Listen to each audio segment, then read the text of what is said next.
오랜만에 바디 체크를 했어. 포동포동 살이 많이 쪘더라. 얼마 전까진 두툼한 허리가 포동포동한 볼이 귀여워 보였었는데 오늘 보니 아니다. 그냥 배 나온 아저씨. 그래. 올해 벌써 40이다. 암튼 정신도 몸도 마음도 힘들지만 기운 내보자. 1월만 버티면 된다. 1월만 지나가면 된다. 1월만. 한 달 20일 운동하고 계획도 목표도 세우고 술도 진탕 먹고 다시 할 수 있다. 내 맘대로 할 수 있는 건 내 몸밖에 없잖아. 조금만 버티고 이 시기가 지나가면 내 몸을 가꿔보자. 서울시가 대란의 원인이던 이 줄서기 표지판을 부랴부랴 없애자 그 전보다는 상황이 나아졌습니다. 그러자 시민들은 무대책이 대책이었다. 불편하다고 했더니 더 불편하게 해줬다.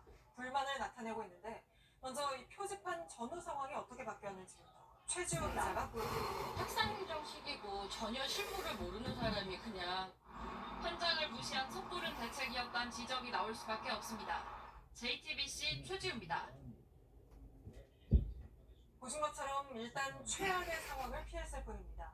시민들 불편을 확실히 줄이려면 광역버스 입성을 금지하며 이런 민원을 해결하려다 비난만 받은 서울시.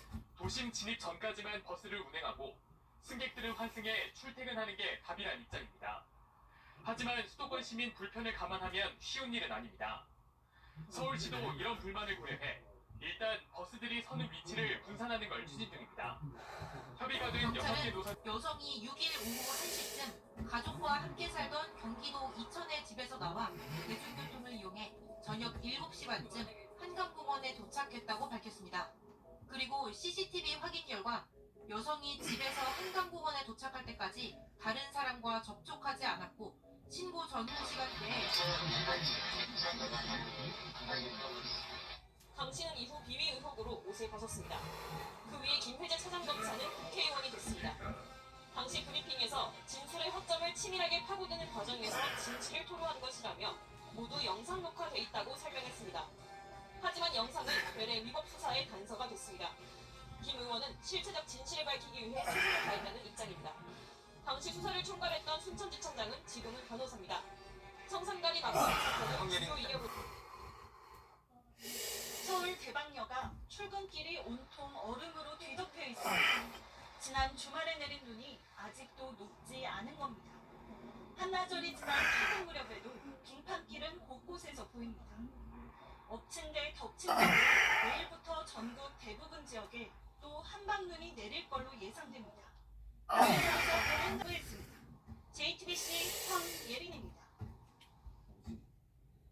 대통령실이 총선 전에 김건희 여사 관련 업무를 담당하는 제2부속실을 설치하기로 했습니다. 이런 가운데 한동훈 비대위에서 처음으로 김건희 여사 리스크를 공개적으로 언급하는 발언이 나왔습니다. 특검법 거부권을 행사하는 데 대한 부정적인 여론이 높다며 제2부속실 설치만으로는 부족하다는 겁니다. 김건희 여사에 대한 리스크라고 생각하거든요. 모두 다 그걸 알고 있습니다. 말을 못할 뿐이지. 이거를 추가 지원이라고 생각은 안 하고요. 태영 측이 오늘 논란이 된 자회사 매각 자금 890억 원을 태영건설에 투입하기로 했지만 이미 지켰어야 할 약속이란 겁니다. 이 돈을 태영건설이 아니라 지주사 빚값 공정거래위원회가 4대 시중은행들이 주택담보대출 거래 조건을 짬짬이 한 걸로 보고 제재 절차에 들어갔습니다.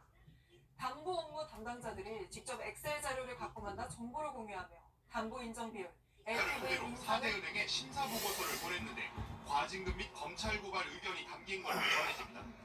은행들은 과도한 해석이라고 반발합니다.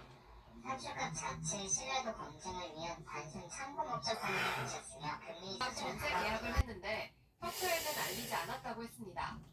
입주자들은 S사가 협회 업무를 대신하는 줄 알고 계약했다고 했습니다. 관리랑 임대 관리랑 시설 관리를 하고 있다고 생각했습니다. S사 대표 최모 씨는 지난해 일부 씨의 입주민에게 사생활 영상을 온라인에 올린 혐의 등으로 구속됐습니다. 사진을 온라인에 올리겠다며 피해 여성들을 협박하고 황 씨에게도 영상을 많이 갖고 있다며 곧 올리겠다고 한 것으로 조사됐습니다. 유형이나 선택지 구성 등이 다르다며 우연의 일치라고 선을 그었습니다. 8개월이 지난 이후 교육부가 이 사안을 뒤늦게 수사 의뢰했습니다.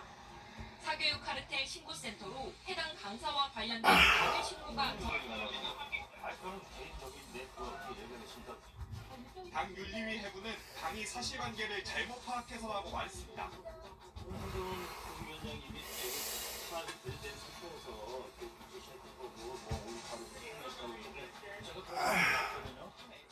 한 시의원은 본인이 확신해가지고 나눠준 것 같다고 했고, 다른 시의원은 의원들 몇 명이 신문을 달라고 한 것같아요. 민주당이 정략적으로 사용하지 못하게 총선 투회하자고 했는데요. 국민의힘 의원이 된 첫날 어떤 입장일까요? 일간이 검으로 구성됩니다. 2004년 열린우리당으로 17대 국회에 입성한 이 의원. 18대 총선 공천을 못 받자 이회창 후보자가 이끄는 자유선진당으로가 재선에 성공합니다. 그러다 19대 총선을 앞두고 다시 민주당으로 가자 실수로 받은 공무원의 징계 등 기록을 지워주는 징계 사면도 검토 중입니다. 이전 사례에 비춰보면 수십만 명 규모의 일입니다. 대통령실 관계자는 JTBC에 공무원들이 열심히 두 일할 수 사람은 있는 분위기를 검사 출신으로 대선 캠프와 인수위를 거쳐 대통령실에서까지 윤석열 대통령을 보좌한 핵심 측근입니다. 현재 주 전 비서관은 부산 수영에서, 이 전 비서관은 서울 강남에서 출마를 검토하고 있는 걸로 전해집니다. 배우 스티븐 연은 여기서 가난한 한 민세를 연기했습니다. 다양한 상황과 맞닥뜨리며 복잡한 감정을 풀어내는 주인공을 맡았는데 결국 골든글로브 트로피를 품에 안았습니다. 과연 어떤 증거들로 이런 판결이 내려졌는지 추적해봤습니다. 풀지도 않은 강아지 소리와 전혀 다른 사람이 찍힌 CCTV 영상이 주요 증거로 쓰였습니다. 이상엽 기자의 단독보도입니다.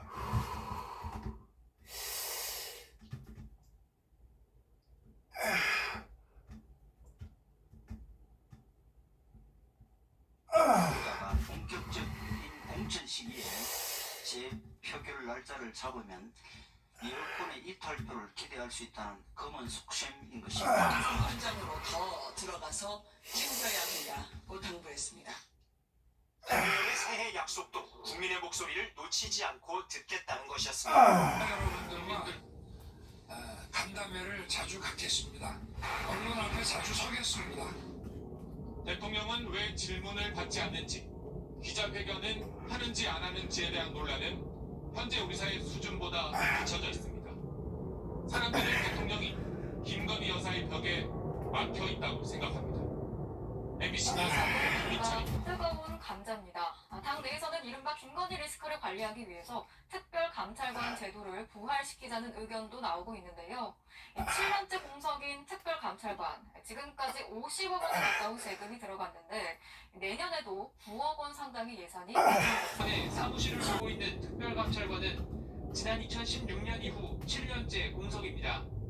파견 직원 월급과 관리비 등으로 그동안 49억 원이 들어갔는데 내년에도 사무실 유지를 위해 9억 원 넘는 예산이 편성됐습니다. 계시는데 여사에 대해서 어떻게 해야 된다고 그렇죠. 네, 그렇게 얘기를 했는데 전혀 이제 화를 내면서 그냥 넘어가 버리는데 이거는 정말 이걸 깨지 않으면 선거. 윤 위원장은요, 김건희 특검법이 국회에서 통과될 경우 거부권을 행사할지는 윤 대통령이 판단할 문제지만 지금처럼 가면 커다란 약점이 될 거라고 생각한다고 말했습니다. 앞서 이준석 전 국민의힘 대표도 윤 대통령과 당 지도부가 김건희 여사 특검을 막으려 나서면 김건희 방탄 프레임